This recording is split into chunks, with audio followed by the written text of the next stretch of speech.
이재명 정부가 발표한 주택 공급 대책과 관련해 국민의힘과 서울시가 국회에서 부동산 안정 방향을 논의합니다. 현장으로 가보시죠.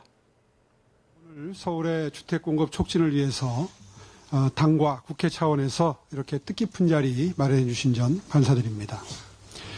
본격적인 협의에 앞서서 정부가 발표한 129 주택 공급 대책에 대해서 서울시의 분명한 문제의식부터 말씀드리겠습니다.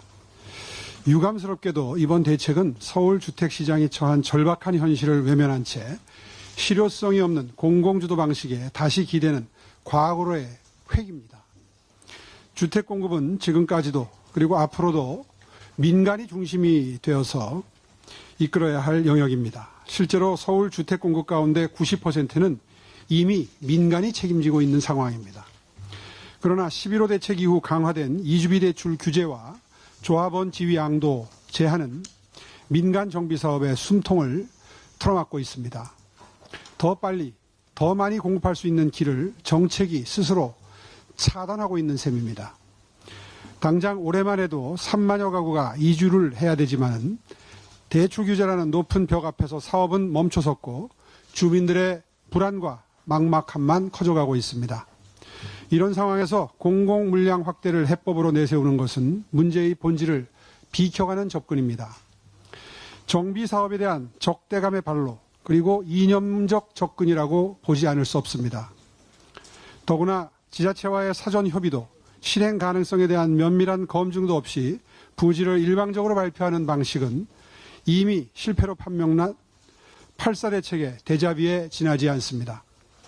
용산 국제업무지구와 태릉 CC 부지 등은 서울시가 오랜 기간 검토해온 적정 수치와 지역 민원을 전혀 고려하지 않은 채 일방적으로 발표되었습니다. 세계유산 영향평가 등 넘어야 할 절차가 산적한 부지를 사전 협의 없이 포함시킨 결정은 시장에 헛된 희망을 던지는 일입니다. 미래 세대의 자산인 개발 제한구역을 훼손하면서까지 숫자 맞추기에 급급한 공급 확대, 실현 가능성보다 당장의 발표 효과에 집착한 물량 밀어내기에 서울시는 결코 동의할 수 없습니다. 무엇보다 이 대책은 2029년에나 착공이 가능한 먼 미래의 청산진일 뿐입니다. 속도도 성과도 결코 장담할 수 없습니다. 오히려 11호 대책으로 인한 규제만 완화된다면 이미 진행 중인 정비사업에서 이주가 가능해지고 정부 대책보다 훨씬 빠른 속도로 실질적인 공급 물량을 확보할 수 있습니다. 서울시는 조기 착공이라는 해법으로 다가오는 공급 절벽에 정면으로 대응하겠습니다.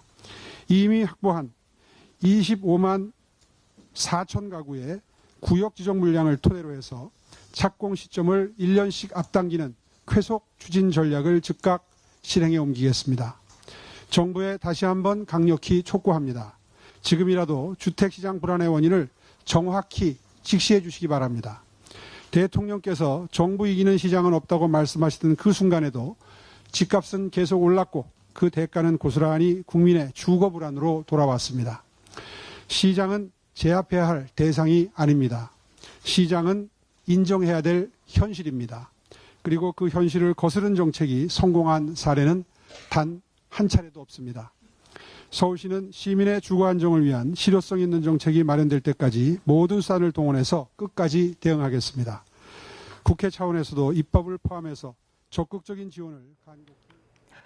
네, 오세훈 서울시장의 발표와 함께 듣고 오셨는데요. 오세훈 시장은 정부가 발표한 129 주택 공급 대책에 대해서 공공주도 방식을 비판하면서 민간이 주도가 돼서 이끌어야 한다고 주장을 했는데요. 그러면서 서울시가 조기 착공을 해법으로 공급 절벽에 대응하겠다고 밝혔는데 착공 시점을 1년 앞당기는 쾌속 추진 전략을 시행하겠다고 주장했습니다.